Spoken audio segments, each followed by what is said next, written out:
Lartësoni Zotin Perëndinë tonë dhe faljoni nën këmbës e së këmbëve të tij se është i shenjtë. O Zot, shpëtoje popullin tënd dhe bekoje trashëgimin tënd. Dhuroje shpresëtarëve fitore mbi barbarët, dhe ruaje shtetin tënd me anën e kryqit tënd. Kulloti ata edhe lartësoj për jetën. O Zot, shpëtoje popullin tënd dhe bekoje trashëgimin tënd. Dhuroju shpresëtarëve fitore mbi barbarët,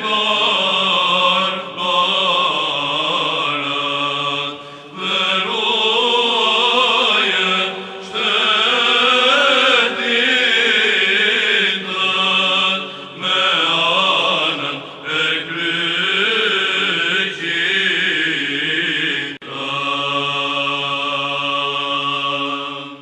O Zot, shpëtoje popullin tënd dhe bekoje trashëgimin tënd.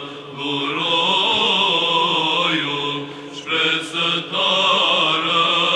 shpresëtarëve fitore mbi barbarët, dhe ruaje shtetin tënd me anën e kryqit tënd. O Zot, shpëtoje popullin tënd dhe bekoje trashëgimin tënd. Dhuroju shpresëtarëve fitore mbi barbarët, dhe ruaje shtetin tënd me anën e kryqit tënd. Të dashur kolegë dhe miq, me gëzim të madh emocion të prerë ju uroj mirëseardhjen të gjithëve, veçanërisht studentëve të vitit të parë në familjen akademike të Departamentit të Theologjisë dhe Kulturës këtu në Kolegjin Universitar Logos. Sot shënon jo vetëm fillimin e një viti të ri akademik, por edhe fillimin e një udhëtim dije, zbulimi dhe transformimi. Atyre që prej jush që bashkohen me ne për herë të parë, urime dhe suksese dhe për zgjedhjen e rëndësishme që keni bërë.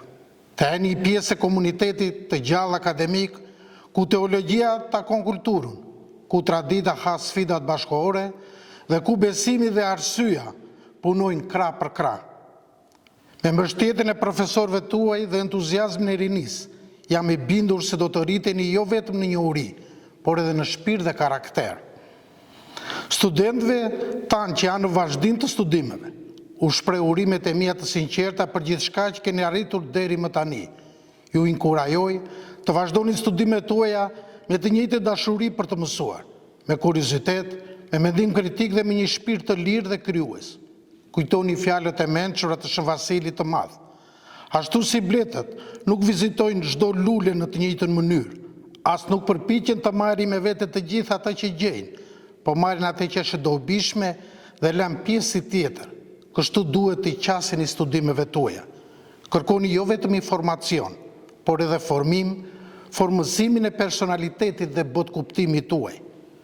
Dhe studentëve tanë të vitit të fundit, që po i afrojnë përfundimit të studimeve të tyre universitare, Ju uroj çdo sukses në rrugën që kam përpara. Njohuritë dhe përvojat që keni fituar këtu ju udhëzojnë me karrierat tuaja të ardhshme dhe ju urojnë që t'i përdorni ato për të mirën e shoqërisë, për parimin e dijes dhe shërbimin e të tjerëve. Departamenti ju nuk është vetëm një vend mësimi, është një komunitet. Këtu dialogu lullëzon, shkëmben ide, eksplorojnë tradita dhe pyetjet mirëpritin, po për këtej kësaj është dhe një vend formimit shpirtëror. Jeta në kampusin ton i vendosur brenda manastirit të shenjtë të Shëmbllashit ju afron përvojën unike të jetuarit dhe të studiuarit në mjedis të formësuar nga lutja, adhurimi dhe jeta liturgjikale. Pjesëmarrja në liturgji, ritmi i përditshëm i kishës dhe jeta shpirtërore e manastirit nuk është thjesht një plotësues i studimeve tuaja, është pjesë e vetë edukimit tuaj teologjik. Ju ndihmon të përballeni me traditën e gjallë të ortodoksisë, jo vetëm intelektualisht, por edhe ekzistencialisht, me zemrën, shpirtin dhe jetën tuaj të përditshme. Ndërsa nisim së bashku vitin e ri akademik, ju ftoj të gjithëve të jetoni atë plotësisht, të studioni thellë, të pyesni me guxim, të ndërtoni miqësi, të përfshiheni në jetën e kampusit ton dhe të zbuloni gëzimin që vjen nga të mësuarit dhe rritja së bashku, si nga ana akademike, ashtu dhe nga ana shpirtërore. Uroj që ky vit të jetë i frytshëm, rritje dhe suksesi për secilin prej jush. Mirë se vini dhe le të ecim së bashku në rrugën tonë. Faleminderit. Georgios Gajtanos, drejtuesi i Departamentit të Teologjisë dhe Kulturës. Vëllezër dhe motra më Krishtin, pedagog dhe student, është një nder dhe bekim i veçantë për mua të jetë sot në praninë tuaj. Frika e Zotit është fillimi i diturisë. Nga ky tempull i hirshëm po fillojmë vitin e ri akademik 2025-2026. Së bashku do të udhëtojmë në botën e dijes së hyjshme të shkrimit dhe të traditës ortodokse. Le të sjellim në kujtesë udhën që Zoti i ngjallur përshkroi në Emaus me dy nxënësit e tij, nga ku i dëftente dhe shpjegonte të thellat e shkrimeve të shenjta. Ky vit do të jetë i mbushur me sfida dhe bekime, me anë të së cilave ne do të rritemi së bashku, do të dialogojmë, mësojmë dhe zbulojmë të gjitha ato që Perëndia ka përgatitur për ne bijtë e tij të dashur. Të studiosh fjalën e Perëndisë është një privilegj i madh, sepse do të jemi duke dëgjuar atë që u mishërua për ne dhe për shpëtimin tonë. Do të jemi duke njohur atë që aq shumë e deshin botën, sa dha birin e tij të vetëm lindur. Do të jemi duke adhuruar atë që duroi kryqin për ne dhe derdhi gjakun e tij për shlyerjen e mëkateve tona. Do të jemi duke u prehur në krahërorin e atij që aq fort e deshi njeriu. Të dashur student, në ambientet të këtij manastiri dhe të kësaj akademike, ju do të gjeni një mbështetje të mblodhur nga pedagogët dhe kujdestarët që të rriten jo vetëm nga ana intelektuale, por edhe shpirtërore, por gjithashtu të ndjeni se këtu është shtëpia juaj. Lutuni pa pushim. Na thot apostull Pavli, gjë që do të thot se krahas diturisë dhe literaturës teologjike, pjesë e pandar dhe rëndësishme është dhe lutja e përditshme, shërbesat dhe liturgjia hyjnore. Kërkoni pa u lodhur, që nëpërmjet lundrimit në pasazhet e shkrimit të shenjtë të mund të arrihet njohja e vërtetë e Zotit dhe jeta që të ngjajë drurit, të mbjell buzë brigjeve të ujit dhe të jap frytin e vet në stinën e vet dhe shkretë të tjera e shpirtrave të zhuritur të ngjasoj Izraelit të ri, kishës, që lullëzon e qelsytha dhe fryte do të mbushin faqen e dheut.